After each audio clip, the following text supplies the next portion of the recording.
Live from Kakariko Village.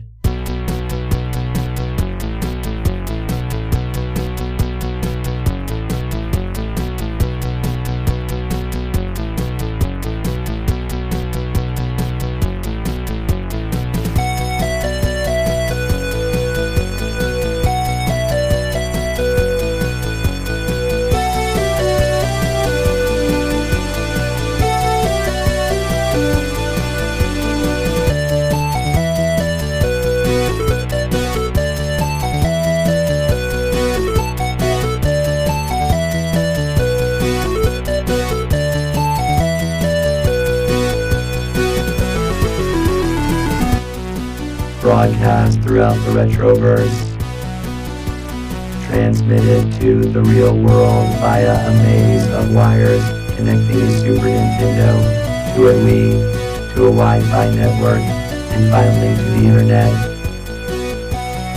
The Techno Funk Boy presents the Retro Zoo Super Show.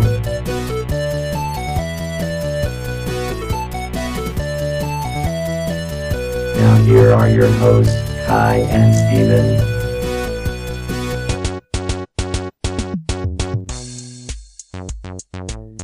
And welcome, ladies and gentlemen. This is the Retro Zoo Super Show in a very, very, very special episode in which we don't talk about an old game at all. But I guess somewhat. Unless it's 20 years old. Sorry, I know that's your first intro thing. we're going to skip right over all the StarCraft stuff, right? Do we have to? Some big things happen. No, in all seriousness, I am Kai. And I'm Steven. And in all seriousness, we, a lot of stuff, interesting stuff, some of it interesting to me, some of it interesting to you, a little bit of an overlap. Hopefully a big overlap for our audience, happening this last weekend at BlizzCon. Dun dun dun. Dun dun dun. So we actually have a lot to talk. We do have a lot to talk about in this, and so why don't you go ahead and get it over with? I know you want to, and. It's funny though because actually I think what we're going to talk about together is more interesting or kind of overshadows because it's juicy. But something did interesting happen. Something amazing happened at BlizzCon that was a good thing. And it's funny because all this controversy in the background that we'll get to was happening while I was merrily watching Pro StarCraft. Yeah, that's what was really hilarious to me, is like, you came out of this and were just like, StarCraft. And I was like, hey, did you hear about Diablo? What? And you're like, wait, what happened? And then, and you caught up and you're like, it was like the best thing I'd ever heard.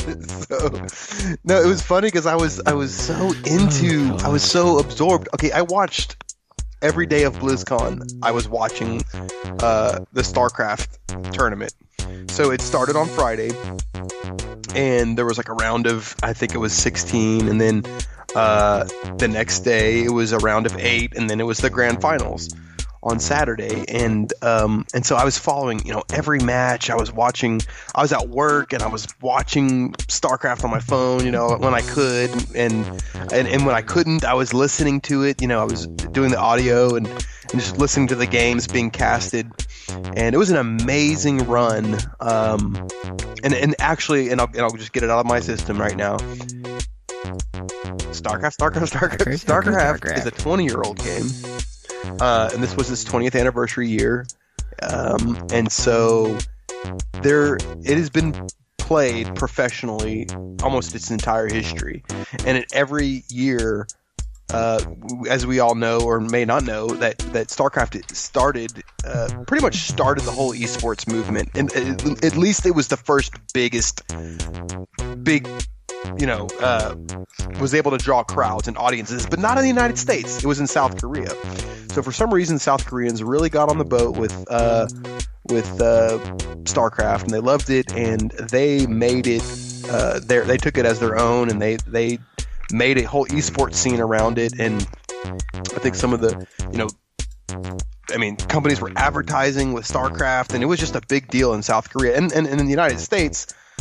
People were playing it, but just not on the same level. And so StarCraft 2 came out 7 or 8 years ago, but from the beginning of StarCraft 1 through StarCraft 2, every major tournament has been won by Koreans. And so that's just it's their game. It's like their national esport. And so this year, a non-Korean won. Wow. And, yeah, it was a big deal because there had been, I think over the years as esports have grown, the audience, and the competition has grown, and there's definitely some great players outside of South Korea. My personal favorite, Neeb, is an American. That's he wasn't even he lost a long time ago, and you're still you can't not bring him up. Well, he actually made it to BlizzCon, and he lost in the round of in the first round, I think, of 16. He lost to I'm not a true fan because I don't even remember who he lost to, but he lost. I was pretty sure it was to your mom. I don't know if my mom knows how to play StarCraft, but if she did, she probably would have. If she did, she definitely would have beaten him. I'm gonna get so much in trouble if we ever actually interview him. I have no idea anything about Neeb. I want to pick on him just because it's rattling Steven. That's the only reason. It does rattle me a little bit, and if we have him on the show, he'll know that, hey, I've always had his back. I've always been a big fan of his. I've seen him perform live on multiple occasions, and I've even met him and got starstruck and wasn't able to even say anything really. So he was like 17 or 18 at the time, and I couldn't even. I was like, Neeb. But anyway, Neeb did lose out, and so he wasn't. That was an actual recording. He didn't just say that. We played a recording of the actual event. Yeah, that was embarrassing. I wish you hadn't played that, but it's what happened, so it's history. But anyway, so Neeb did get knocked out in the early rounds, in the round of 16, and all the other. Then the next person that I was really rooting for was a guy who goes by Special, and he is actually Hispanic. He's from Guadalajara, and he's called the Guardian of Guadalajara. And he is a very famous Terran player. Has a fascinating story. Used to play at computer labs in Guadalajara, and always, wanted to be a pro gamer since he was a kid. This is back in StarCraft 1, and so he moved to South Korea, and he puts in 12 hours a day of playing StarCraft, and he's really a phenomenal player. Just a joy to watch him. I mean, he's just a fantastic player, and beat a lot of great players to get up to the round of 8. He actually got into the round of 8. But he was kind of the next underdog character I was pulling for. He ends up getting knocked out, and then the last non-Korean player, who was a big favorite, was a young man named Jonas Sotla, who's a Finnish guy from Finland. And dude, this guy goes by Cyril, and he's a StarCraft god, basically, and he wins the whole thing, and doesn't just win it, like sweeps the floor with everybody. I mean, it's really, it was mind-bogglingly amazing StarCraft. And so if you're not into StarCraft, but you're curious about it, you want to watch something on it, and I want to say this, one last plug for StarCraft. They did something really amazing this year, and I think they started it last year, but it's called Signature Series, where they actually have like little mini documentaries about the players. And so they kind of give you the background, what got them into StarCraft, what it's like for them to be a pro gamer, and some of their influences, and kind of takes a really brief tour through their career as a StarCraft player. And man, this guy Serral, the guy that won it all, he has the best one. So if you just type in signature series Serral, Serral, you're gonna. He's like the humblest young man. He's like and he's a fantastic StarCraft player. And it's like his little story, his little bio is so cool. Anyway, he wins it, and it's the first time in 20 years that a non-Korean has won. And it's just a very diverse. You know, I mean, you have these top players from all over the world. It's a very diverse esport, and all the Koreans also played phenomenally well. I mean, but there was a lot of. It was a great tournament. So anyway, all this is happening, and I'm just like tuned in to like I watched every one of those matches or listened to them when I was at work, and I mean, that was like probably 12 hours of StarCraft, over the course of 2 days that I listened to or watched, or maybe more. I kind of don't even want to add it up. But, and so in the background, apparently something was happening that I didn't know about until Kai informed me, I think earlier today, or maybe it was yesterday. And he was like, I want to talk about BlizzCon. And I was like, what about BlizzCon? You want to talk about StarCraft? Because that's what happened at BlizzCon. Yeah, that's what happened at BlizzCon. You were really excited. I have to say, very, very excited. I was, dude. I mean, it was a big deal for me. Anyway.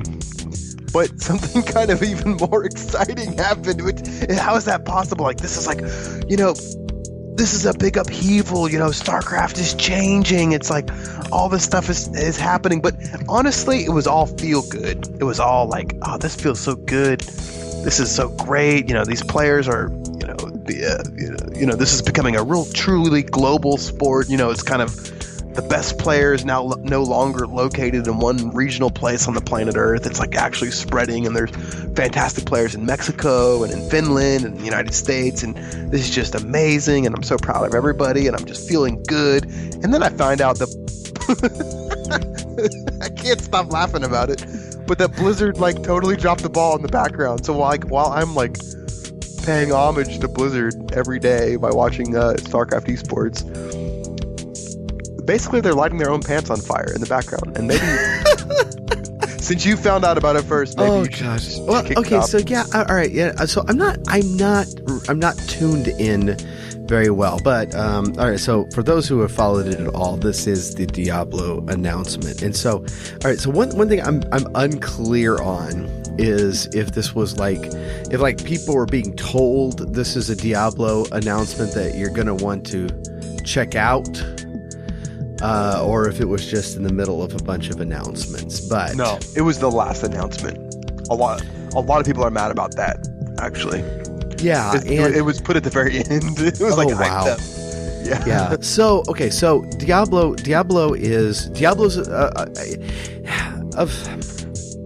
we all know, everybody knows, I'm not a modern gamer.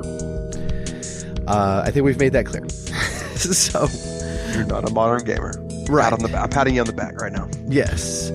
So, when I say that I adore the Diablo series, let's please all keep in mind that what that means is that I have not played Diablo 3 at all. So, I can't really... What? I didn't know that.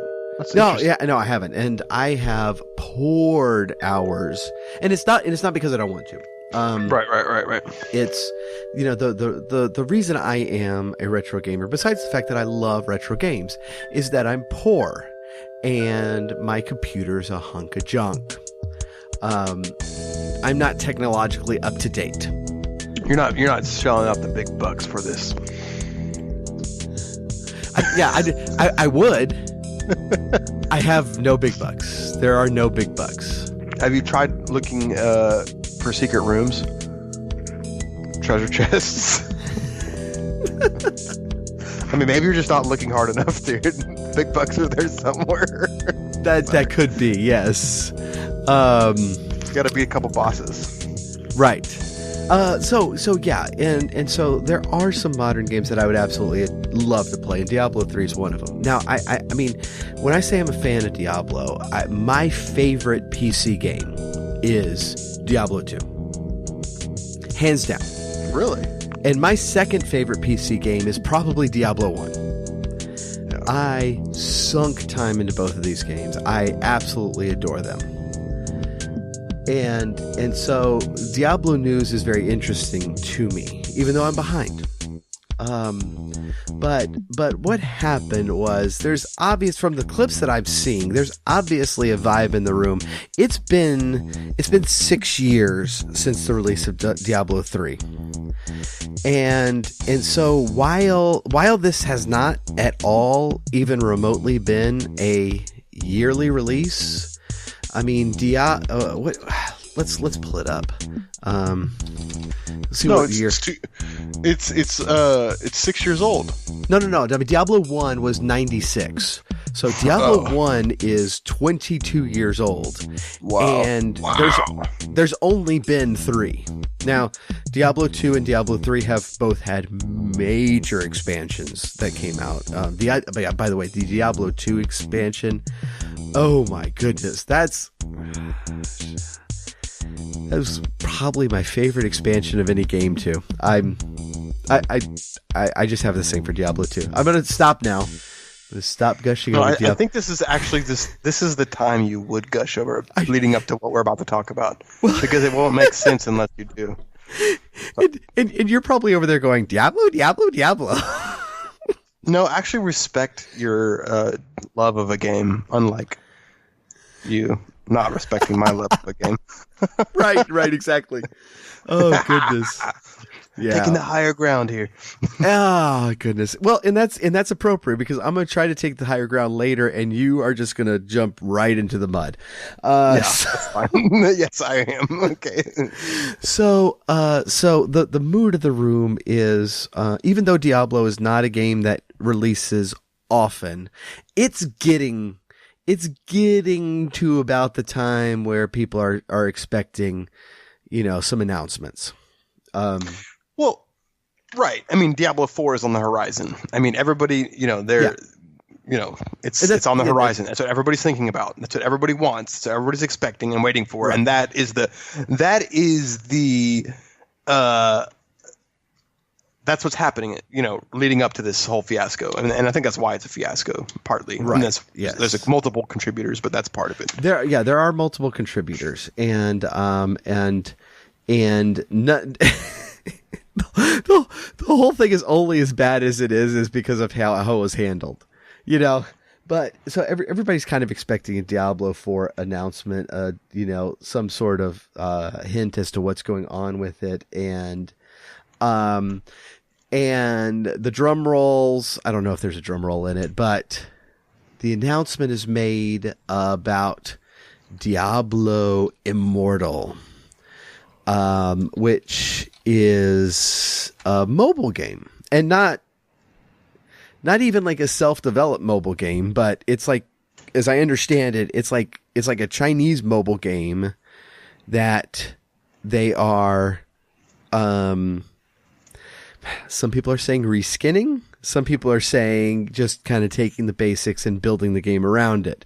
But Endless of God, dude, I watched the side-by-side footage, and it looks like exactly the same game.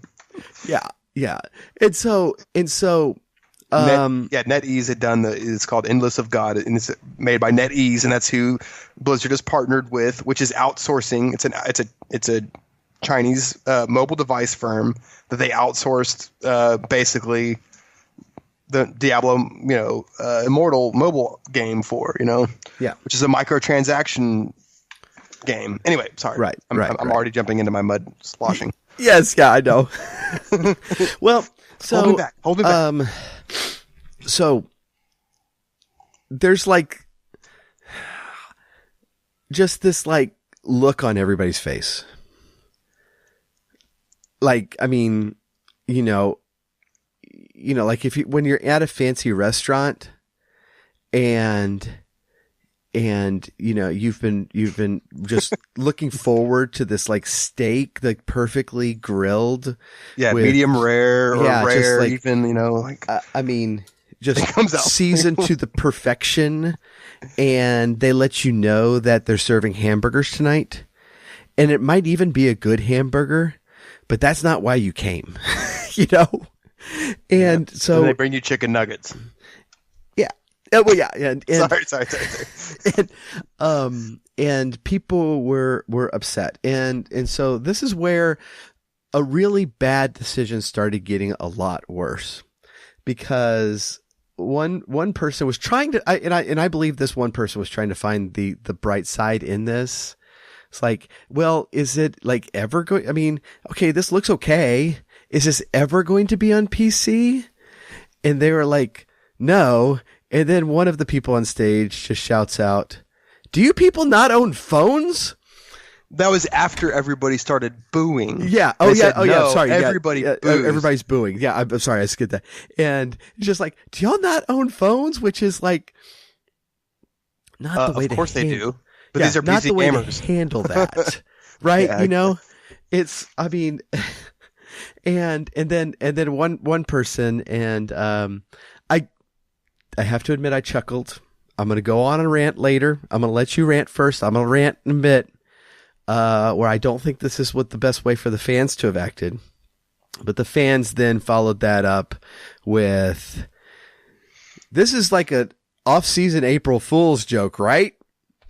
And so things just started getting worse. And so, then to jump forward, a lot of the games journalists decide that they're going to get clicks on this and start calling the fans names about it, and saying that they're only acting this way because of this and the other. Some people, I just go to Twitter immediately and start like really pulling things out of thin air, like saying, that they only act this way because they're misogynist. And it's like, okay, sure. But it's like, okay, like blood has been drawn and now everyone is jumping in and fighting. So basically it becomes like a political, social, socio-political discussion instead of a, targeting the actual company for maybe making a misstep. And which dude, okay, let me jump in real quick. That's actually, if that's happening, that's wrong, because I was reading something earlier that was saying the gamers are right. They're right to say this, to be outraged, and they're right because, and this is why it should stop there instead of going over into this like pointing fingers, whose fault was this, who's really at fault here. No, Blizzard is at fault. Blizzard got sold to Activision. When I was younger, I waited and waited and waited for a Blizzard game to come out called Ghost, and it was going to be a first-person StarCraft game where you followed, where you were basically in the StarCraft world, but it was first person, and it was going to be this awesome game. It was this great concept. I was so excited about it. Every little bit of news I could get about it, I would watch. But then at some point, Blizzard decided this game wasn't going to be that good. They weren't having, the team didn't come together very well. They weren't looking forward to it, and so they pulled it. Blizzard has a history of not releasing games around holidays, or they had a history of, and if a game didn't look like it was coming together, they pulled it. It wouldn't happen because they respected the gamer, because it was a company that was focused on the gamers. And so when they got sold to Activision, that changed. And they're more interested now in pleasing their their bosses who are really just interested at this what the stock price is.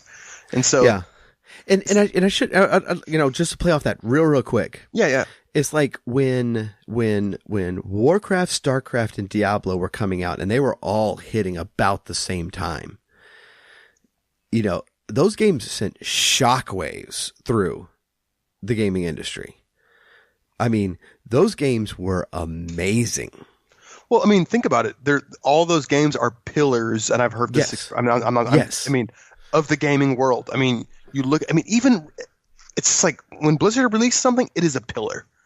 Yeah. And so that's, you have to take that into consideration when you're talking about this, when you're thinking about this, and when you're trying to understand and put yourself in the shoes of these gamers who are outraged. And you know what? Because here's the bottom line. The people that buy the games are, in a sense, the shareholders. They're paying money for the share of, to enjoy the game. And so if you're not pleasing the people that are truly making the profit for the actual quote unquote shareholders, then it's like, what do you expect? I mean, Blizzard is a PC gaming company. It's not so far it's not. I mean, I guess they're now venturing into a mobile gaming company, which might be maybe that's more of a global market. I think we were talking about this maybe before the show. I can't remember, or if it was during the show.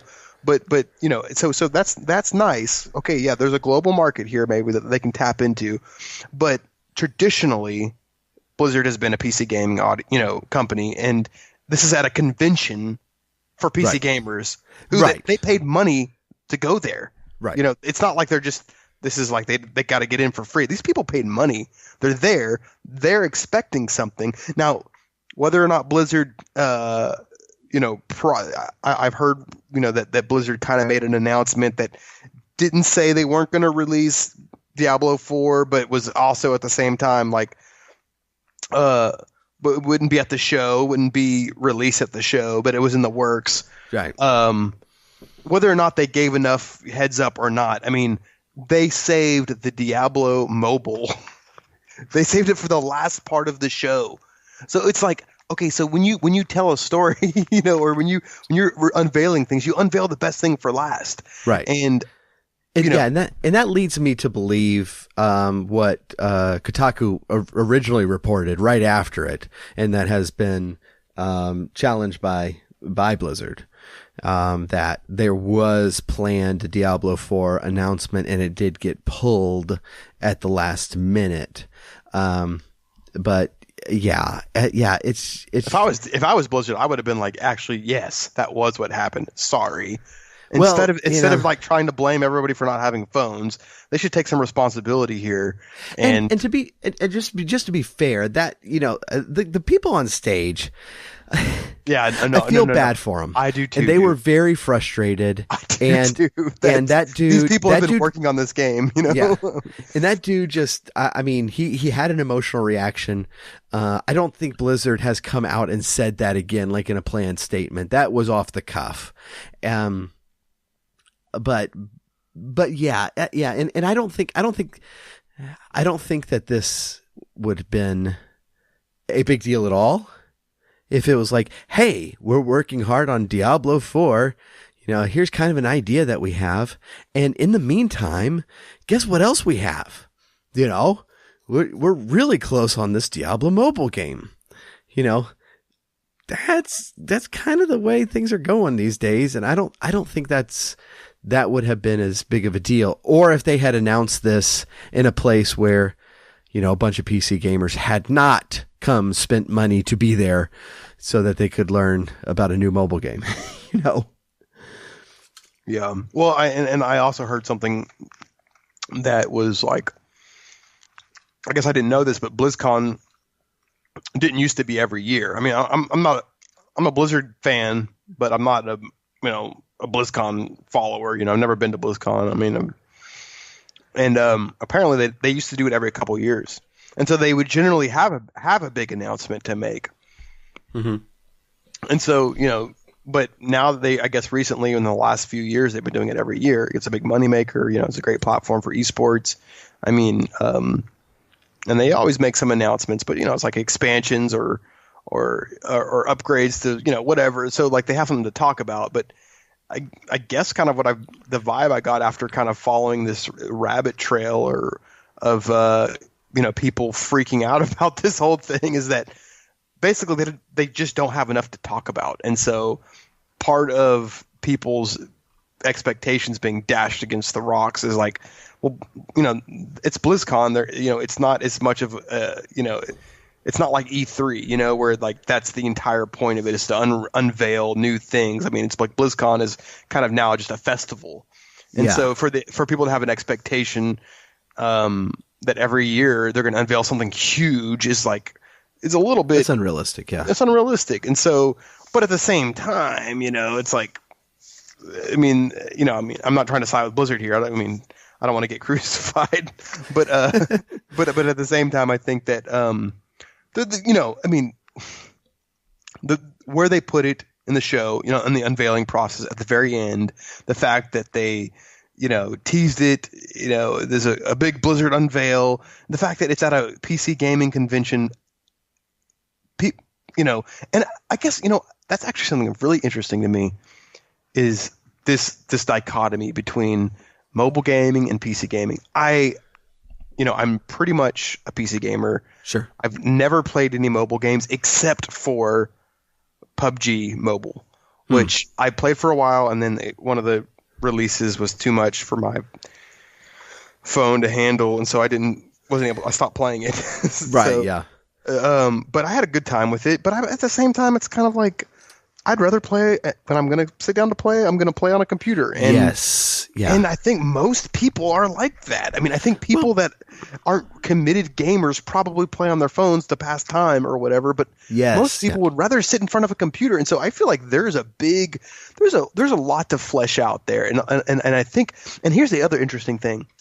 This isn't the first time this has happened. So by following this rabbit trail and like seeing everybody freak out, one of the things that's kind of come out is another game that I was really into as a youngster, which was Command and Conquer. Apparently EA did the same thing with Command and Conquer. They had this big release for a new Command and Conquer, but it turned out it was just a mobile game. and everybody was like furious. Well, that's EA. Who is not furious at EA at any given moment? Well, they used to be. They used to be really good. But and look, is Blizzard going the same way? When you get out of touch with your audience, it's like, doesn't Blizzard look back in history and see like when did another gaming company release a mobile game? It's just like kind of basic research.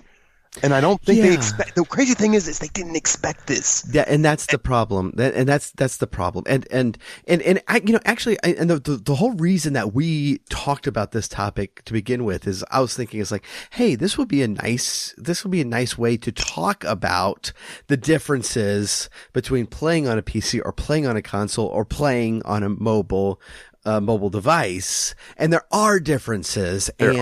And just because our phones have more processing power than we would have ever imagined, it doesn't mean that they're the same thing. But we're going to have to save that topic because we're too deep into this stuff. But I do think that's this is a good important. topic, though. We should hit that at some point. But yeah, and so this is the problem is when the company gets disconnected with what their fans are looking for. And that doesn't mean Blizzard don't try to expand into mobile and do your thing. But when you're sitting in a room filled with Diablo fanatics, if you don't know what they're hoping to hear or expecting to hear or want to hear and what they don't want to hear, you've lost that connection that you once had to the fans. And that, that connection, in the 90s into the 2000s was just firing on all cylinders. When Diablo 2 came out, it was everything the Diablo fan wanted and 100 times more. It was amazing. And, the same thing as Warcraft was expanding and, StarCraft 2 becoming just one of the most beloved epic games in history. They were building and they knew what the gamer wanted. They knew what their fans wanted and liked, and they delivered. Yeah. And it didn't seem like as they were announcing this that they really had any clue anymore.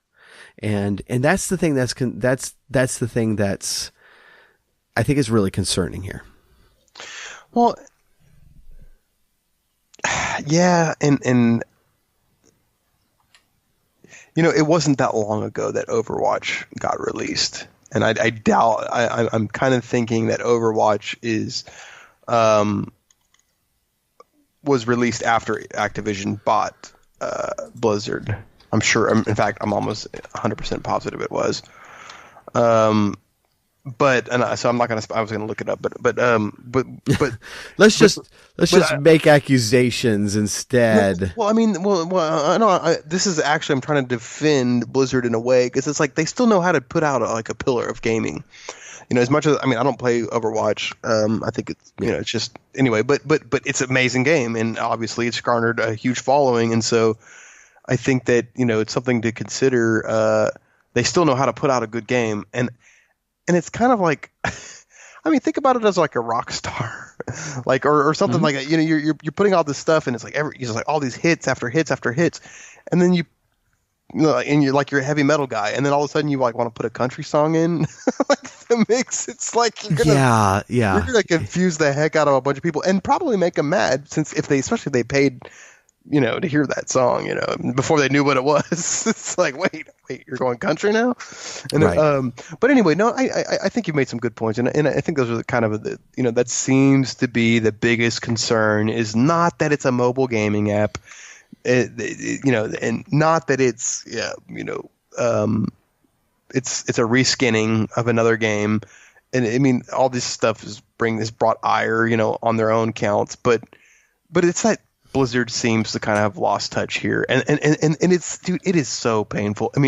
It's kind of hilarious because you think of a company like Blizzard, like this it's just this beacon of like gaming greatness, and for them to fall this hard, this fast on one announcement, it's kind of funny, and I don't know why, and I kind of feel bad that I think it's funny, but it was hard to watch those guys up there, man. Like to see those guys, and like they worked on this game, and they're excited, and like they walked out on this stage like, yeah, we're gonna tell they probably felt like rock stars walking out there, and they walked off that stage probably like, what happened? And that's kind of weird. To think that they just nobody knew, because dude, if they would have had half of an inkling that this was going to happen, or that it was going to even happen half as badly as it did, a quarter, 5% as badly as if they would have called in sick, they would have called in sick. Yeah, and Blizzard wouldn't have done it if they had known. I don't think they expected it. I think that's really bizarre. It is weird because it's like I'm a whole game behind on Diablo, but when I was hearing about this for the first time, it was like, oh, that's a bad idea. Diablo fans aren't going to get into that. And it's like if I knew that, then I felt like they should as well. Yeah, dude, it was a huge misstep, and so it's interesting to watch kind of the fallout unfold and to see people's reactions, but it's definitely fully blossomed enough to where the stocks plummeted. I think Activision took a big hit from it. So the people that they ended up trying to please, if that was their true intent, was they ended up doing exactly the opposite of pleasing them, which is hoping their stocks would go up higher. Man, if only I played the market, I would have sold, like I would have whatever, I would have capitalized on that dip somehow. Yeah, it should be. It should be noted, like that the dip was I guess about a 10% drop. In a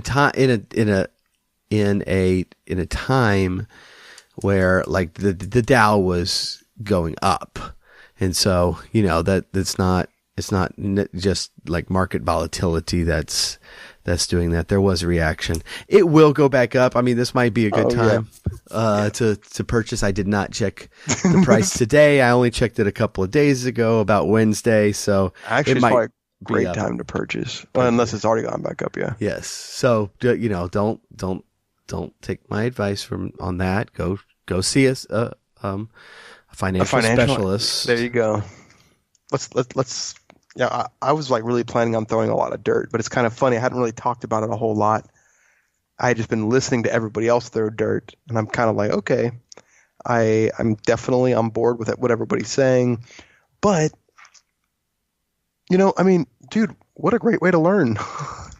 This is a great learning experience for Activision Blizzard, and hopefully they say, oh, crap, let us not destroy our entire fan base. Let's give them what they want. Let's get out of mobile gaming. Let's, make StarCraft 3, Diablo 4 and all these other games. And let's go back to our roots, and hopefully this will be that for them. This will be a wake-up call. That's my hope. Yeah. Yeah. And so anything else you would like to rant about before the break? Because when we come back from the break, I have a rant prepared. So this time is yours, and I have more time. I'm kind of like double dose of time. Yeah, I mean you've done well, but I want to give you a shot because I'm gonna turn off your mic when we come back. I just I mean, I kind of know what you're going to rant about. We talked about it a little bit, and I'm not going to spoil it, but I think people generally, I think it's good to have a certain amount of like what I just said, of controversy. Like if you step out of line, call them out on it. But and I definitely think Blizzard is going to learn a lesson from this, and I think that they'll do better now. I hope. That's my hope. At least they have the data now to say, right. Yeah, they have the hard numbers to be like, okay, let's tone back let's do some more market research before we release something. Right. But I think Blizzard's a great company. I think they've done a lot of great things. I think they were long overdue for a big, screw up, and so they've had it. It could have been a lot worse. Well, actually, I don't know if it could have been a lot worse. But. Well, it is. I mean, it is notable that as far as I can remember, this is Blizzard's first big misstep. I mean, the stuff they've worked on has been very well received and beloved. So that that's right. They've got a good track record, is what I'm saying. Yeah, they do. And so, I mean, I think people should. It's like take this with a grain of salt and buy. I'm not a financial advisor either, but check the stock prices. Check the stock prices. If it's still low, go ahead and snatch it up. Oh, one last thing I was going to point out. I'm going to look it up right now just to see how many, what the dislike Diablo Immortal. Yeah. It's humongous, dude. Diablo Immortal. What was it? The trailer? Because I heard they removed it and then put it back up to reset the dislikes on it. Oh gosh. I don't know if that's true or not. 20K up and 525K down. So that's pretty substantial. That's okay. I just thought that kind of like if we're going to talk about this, it's basically 20,000 to 500,000. Yeah. Anyway, so there's that. All right. Well, very good. Well, we're going to jump to a break, and we will be right back. Hey, it's Phil from Phil's Gaming Emporium. That's philsgamingemporium.com.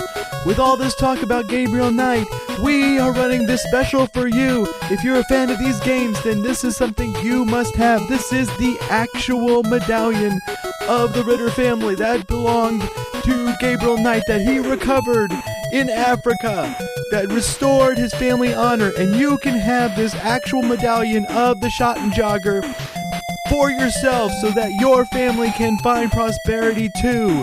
Limit 5 per customer. You need to go to philsgamingemporium.com and order today.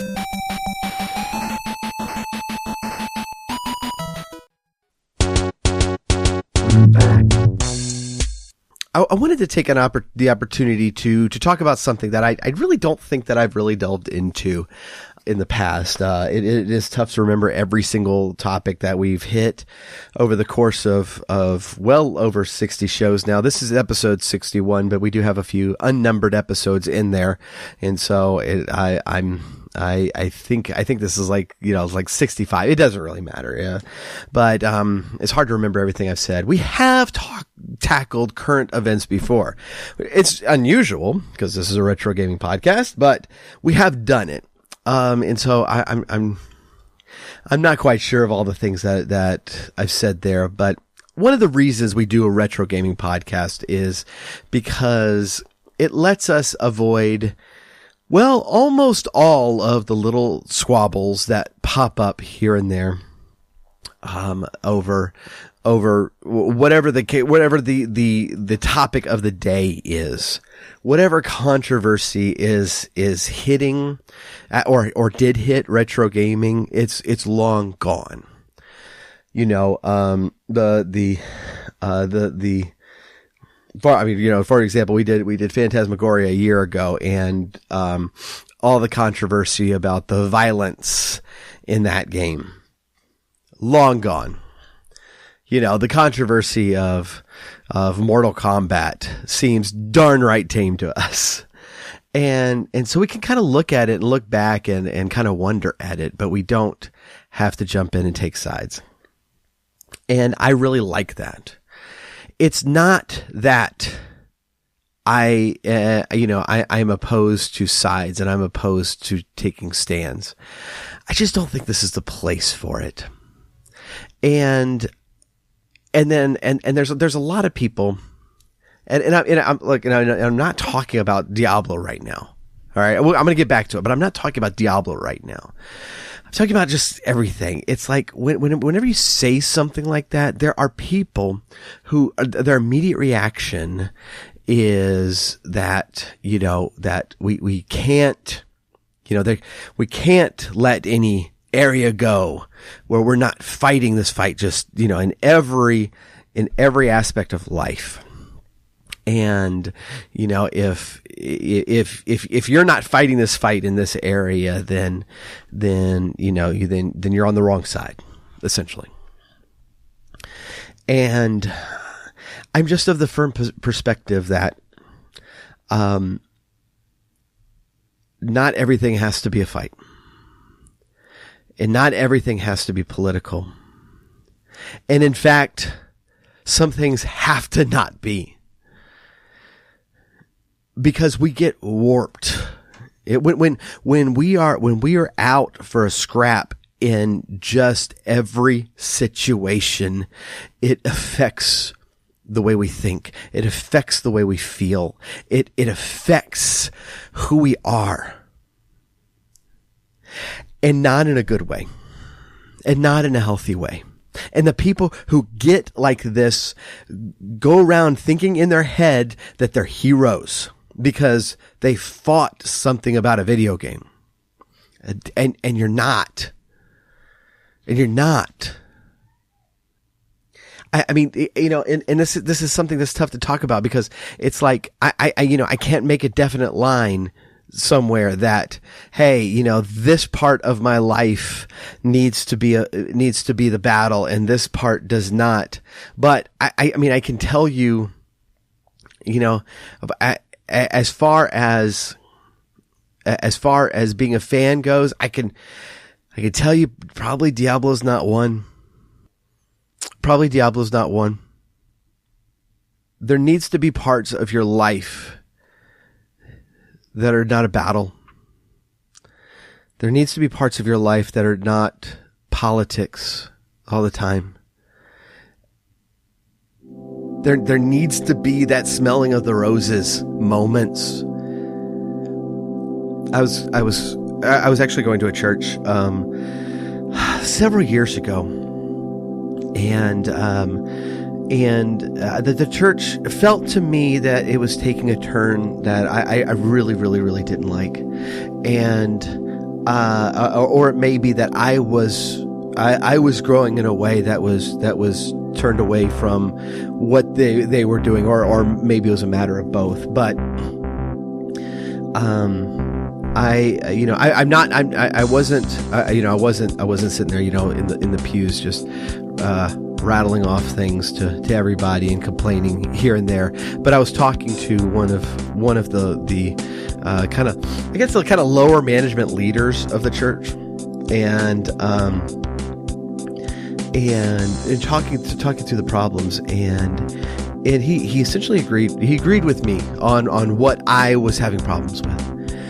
And it was actually really exciting. He was excited to be talking to me because we were lined up so really nicely. And he said, well, then, I don't want you to leave the church. I want you to stay.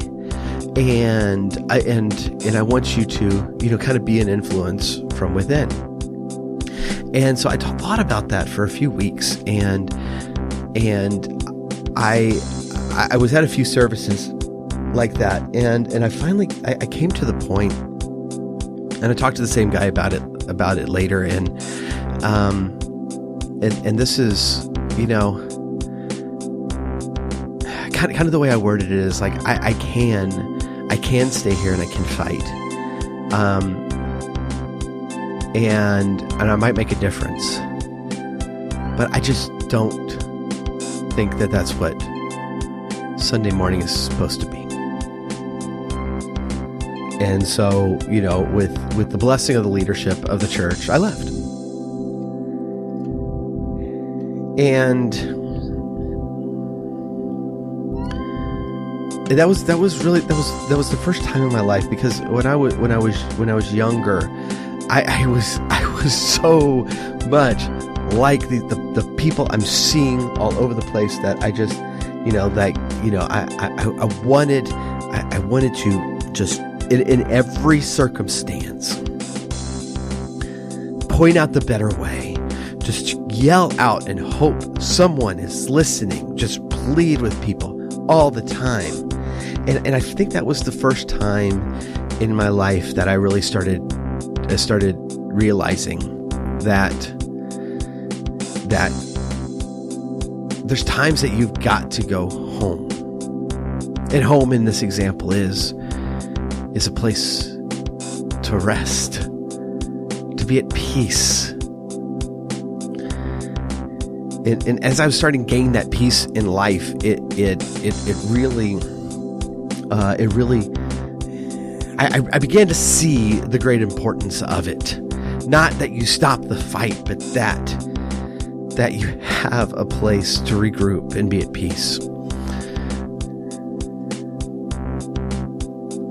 We'll refer to that as home, because, it's like before the internet, hopefully, home is where you went to not battle anymore. Home is where you went to rest.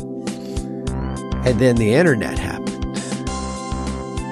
So home is where you go to look more on the internet, to fight more.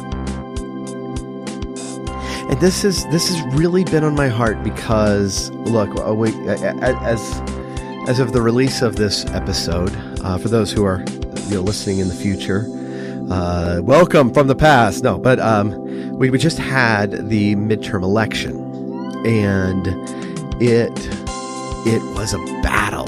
It was a battle. And so, and like the battle spilled over immediately into the next day. Immediately. And the next day, it's just like, opening up the news and everyone is still at war. and so this started. I started really thinking about this, and as we were preparing to talk about this Diablo stuff, everything just kind of melded together, and that's why I'm bringing it up right now. There's got to be some point in your life that isn't about getting your swipe in, that isn't about taking your pot shot, that isn't about, amping things up. And I've been actually over the last week. I honestly, guys, I really think I got worn out by the whole election thing. And, so that's kind of affected me some, but like, I really started picking through my Twitter feed. And I mostly follow gamers there. There's a few others that I follow, but I mostly follow gamers there. But just that I'm sitting here looking at that are constantly beating the drum. And it doesn't even really matter if, like, those who disagreed with me, those who did agree with me. It's just, gaming is that part of my life, Gaming is that part of my life. Is one of them. I'm not gonna say it's the only one, but it's one of those parts of my life that I want to be at peace.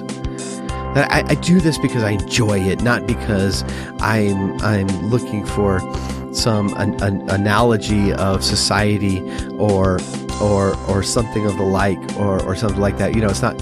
I mean, look, you've heard our podcast. We will dive deeper into games, but the point of it is I'm not looking for the connection. I'm not looking for the dig point. I'm looking to enjoy myself. And so many, and that's when we started this podcast. And as a little bit of background, I was a political science major in college. Like, from the time I was a teenager, I just dug into politics because it's something I find very interesting. I really like history. I really like politics. I really like political theory. And so I just really, economics, I adore economics. And so I really dug into this stuff, and I majored in college. I've pretty much studied it since my teenage years, which were a long time ago. And so it's not a topic that I've avoided because I don't know anything about it. It's a topic that we've avoided because when I say this is not the place for it, what I'm saying is this is a place of peace for me. And I want it to be a place of peace for you. And if you want to argue with me about is Earthbound a great game or not, that's fine. That we can have fun debates on whether Kefka or Sephiroth is the best Final Fantasy villain.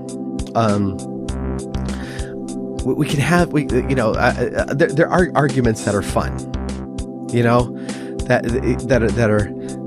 that I don't want to say they're not serious, because Kefka really is the best Final Fantasy villain, but they're playful. You can be serious and playful. That's still a place of peace. And at the time, I was tuning into a lot of gaming podcasts that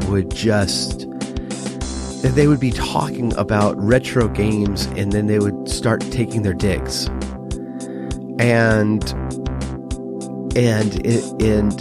It's like, okay, here or there, that's fine. I'm not going to turn off your podcast because you make one political reference, right? That's not going to happen. And so, but if it's one of those that's just constant, you might be right, but that's not why I'm here. And so I really had to re-examine who I was following on Twitter. and who I was listening to. And not because I didn't like these people, I didn't respect these people. We're still fans of these people, but simply because I'm here for a particular reason. This podcast is here for a particular reason. And I'm not going to ruin that. I'm not going to ruin that.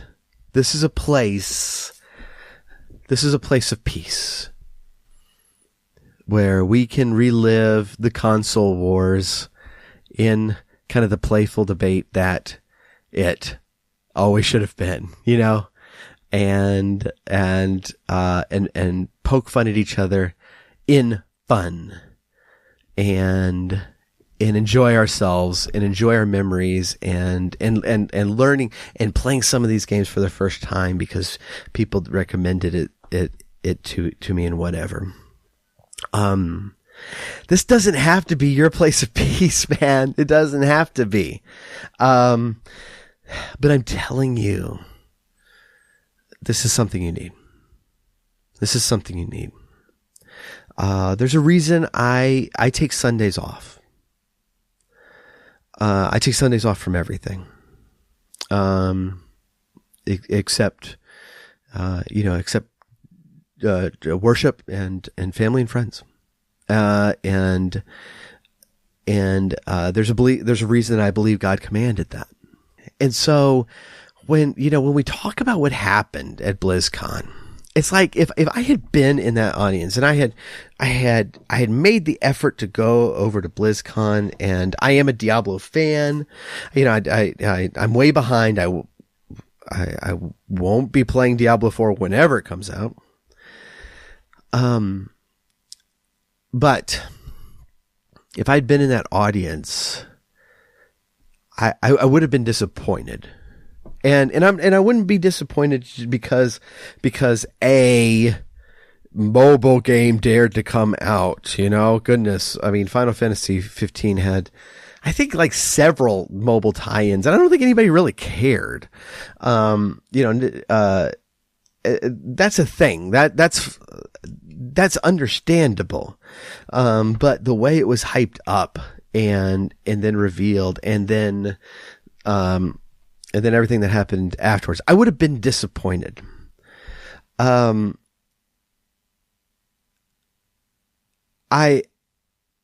have to say,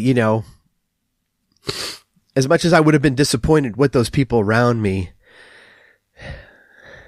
I have to say, if that's making you so upset that, you're taking swipes at the guys on stage, in public, online, where, for a lot of people to see. I think your emotions got the better of you. I think you're putting too much into this, and I think that you're fighting a fight that's not worth fighting. And for as much sympathy as I have for the people on stage, when you start swiping back, you two are fighting a fight that's just not worth fighting. And then when the games journalists come in and try to attack the fans of these games who have been playing the games, some of them for decades, and have invested a lot of time and a lot of money and a lot of effort into them and a lot of love into them, and start calling them names. It gets your clicks in. It brings in the cash. I know it does. But not everything has to be a fight. Not everything has to be a fight. And I think that despite the fact that you're drawing in the clicks, I think that you're doing yourself and you're doing the rest of us more harm than good. And so as I look back very, very fondly of my 3+ decades of gaming, and remember And this is where like the nostalgia comes in for me. And remember, the joy and peace that gaming has been for me for so long. These same titles that I grabbed in awe as a child. And I'm still hammering away at today. It makes me sad for what several of us have become. I think most of us. I think most of us are here because we like it, because we enjoy it. Not because we want to have a war, and not because we want to make political points, and not because we want to swipe at the other guy. I think we're here. I think we're here because we are chasing that rest and that peace, that recreation. That is kind of the point of it. And so I apologize for hijacking this particular topic. This has actually not been at all the worst example of this in recent history. This was quite minor compared to a lot of stuff that's gone on in greater nerd culture. And so, in a lot of ways, I perhaps should have done this speech, during, one of these other things, but I do think it's important. In today's climate, especially, when lines are being drawn everywhere, when, the battlefield is being set up on every single topic, when every single slip is, worth raised earth battle. I think it's something to remember that, it doesn't have to be like that. In fact, for most of our lives, I don't really care how old you are. For most of our lives, it hasn't been like that. And so I'm hoping coming into the next year, coming into the Christmas season, coming into whatever it is that's coming next, that we can find greater peace. And we can find more things that draw us together instead of separating us, like gaming does still for most of us, and historically has done since gaming became a thing. So I really appreciate y'all tuning in, for letting me rant a little bit about that. I do hope that you found it worthwhile. We will be back to our very non-serious mode next week. But we really do thank you for tuning in.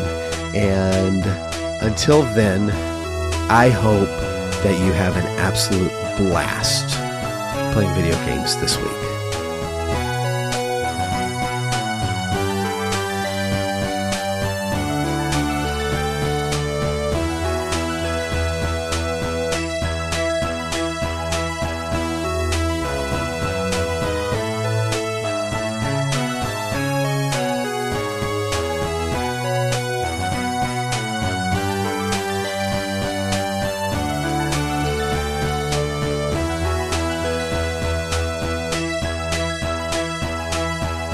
The Retro Zoo Super Show is brought to you by the Techno Funk Boy. Follow us on Twitter at Techno Funk Boy, on Facebook at the Techno Funk Boy, and sign up for our email list at technofunkboy.com. Also look for us on Spotify, iTunes, and Amazon for music. If you are so inclined, please leave us a 5-star rating and review on your favorite podcast catcher. If you are not so inclined, you are obviously some sort of villain trying to conquer the world. Unowned music and gameplay clips are used for educational and critical purposes. Thank you for listening, keep gaming, and once you have responsibilities that need to be done over time, Then in-game later.